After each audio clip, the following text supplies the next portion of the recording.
ఒకే ఒక వైసీపీ నాయకులు ఇంక్లూడింగ్ పెద్దిరెడ్డి రామచంద్రారెడ్డి ఎవరెవరి ఆస్తులైతే అడ్డగోలుగా కబ్జా చేశారో ఇవన్నీ కూడా బయటకు తీస్తాం.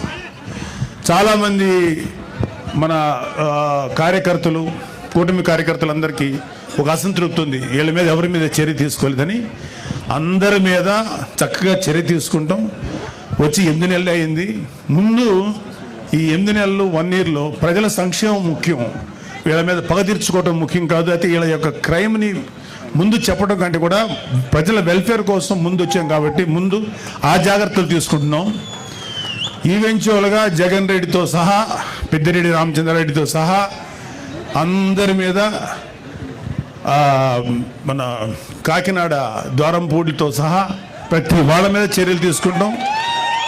ఎవ్వడు లా నుంచి తప్పించుకోలేడు, చట్టం నుంచి ఎవ్వడు తప్పించుకోలేడు.